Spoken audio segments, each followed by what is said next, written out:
Udaybhan sir. Udaybhan, पिताजी का राधिका गांव कहाँ है? मोहम्मदपुर आएगा। क्या दिक्कत है, इतना कागज लेके घूम रहे हो, एसडीएम के पास पहुंचे हो, थाने पहुंचे हो, क्या समस्या है आपको? हम पहुँचे बहुत दूर तक, हमारे सुनवाई नहीं होते। क्या दिक्कत है दादा? सब हमारे लिया लेते हैं। का ले लेता है?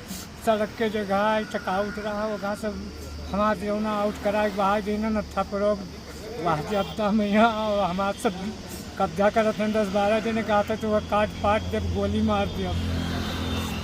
अच्छा, तो वो जो जमीन है वो आपकी है ना? हाँ जी। तो उससे आदेश भी है? हाँ जी। क्या आदेश है? पुरखातन की है जो न जमीन, वो कालिया एक जन है राम दुलारे यहाँ जो न महदिया का, वो चकाऊ नंबर हमारा उठा के उधर कर दिया है और इधर अपना मनवा लिया है, और वो बैनामा ले लिए हैं। कहते हैं हम कालिया को 50 लाख रुपए दे चुके हैं, हम यहाँ से हटेंगे नहीं, हम तुमको मार डालेंगे, काट देंगे। कितनी जमीन है आपकी? 4 बिस्वा जमीन है हमारी। मेन रोड पे कितना है? रोड पे यहाँ रहा 4 बीघा जो कटौती भा 19 से 65 में यहाँ आतरे जमीन हमारे फंड्स पे यहाँ बची है। वो काज सभी लिया लेते हैं, हमें मारत हैं। कहाँ शिकायत की हो? हम एसडीएम के यहाँ किए, थाने पे गए 10 चक्कर, और कप्तान के पास गए, और मुख्यमंत्री के दफ्तर गए गोरखपुर, हमारा कोई सुनवाई नहीं हो रहा है। अगर नहीं सुनवाई हो रही तो क्या कर रहे हो? कभी कुछ बता रहे थे हम आत्मदाह करेंगे। हाँ, सवेरे हम तेल छोड़ के जल जाएंगे। काहे के लिए? इसी जमीन के कारण अभी जल जाएंगे। आप क्या चाहते हो? हम चाहते हैं हमारी जमीन छोड़ दें।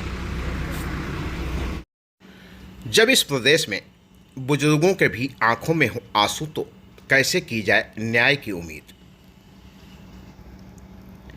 मामला श्रावस्ती जनपद का है, जहां पर एक बुजुर्ग के आंखों में आंसू हैं। अब वो सब कुछ हार चुका है। लगातार शिकायत करने के बाद भी जब कोई कार्रवाई नहीं हुई, तब आज उसके आंखों से आंसू निकल रहे हैं और वो कहने को विवश हो गया कि अब उसके आगे कुछ नहीं बचा, बस वो अपनी जीवन लीला ही समाप्त कर ले। जी, हम बात कर रहे हैं श्रावस्ती जनपद के इकौना इलाके का, जहां पर एक बुजुर्ग काफ़ी परेशान है। चंद्रभान पुत्र राधिका प्रसाद निवासी मोहम्मदपुर राजा के आंखों में आंसू हैं और वो न्याय की गुहार लगा रहा है। लगातार प्रदेश में थाना दिवस, तहसील दिवस आदि का आयोजन किया जाता है, जहां पर उच्च अधिकारी के साफ दिशा निर्देश होते हैं कि फरियादियों की समस्याओं को गंभीरतापूर्वक सुना जाए तथा उनकी समस्याओं का निराकरण भी किया जाए। लेकिन ऐसा होता दिखाई नहीं दे रहा। ज़्यादातर मामले ज़मीनी होते हैं।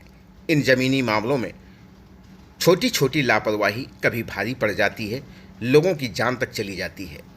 अलग अलग मामलों में कई लोगों की इस मामले में जान तक चली गई।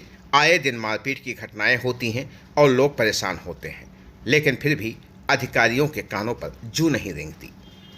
ना तो कोई सुनवाई, ना कोर्ट का आदेश, ना कुछ मानने को तैयार, कोई कागज़ तक देखने को तैयार नहीं होता। ऐसे में कोई जाए भी तो कहाँ जाए। अब लगातार लोग दूसरों की ज़मीन पर आंखें गड़ाए बैठे हैं। लगातार ज़मीनी प्रकरण सामने आ रहे हैं, जिनमें मारपीट तक हो जाती है, लोग घायल हो जाते हैं और अस्पताल में ज़िंदगी और मौत से लड़ते हैं। लेकिन इसके बावजूद भी लोगों की सुनवाई नहीं होती। ऐसा ही मामला श्रावस्ती जनपद के इकौना से सामने आया है, जहां पर तहसील के पास बुजुर्ग बता रहे हैं कि उनकी ज़मीन है, लेकिन विपक्षी अब उस पर कब्जा कर रहे हैं।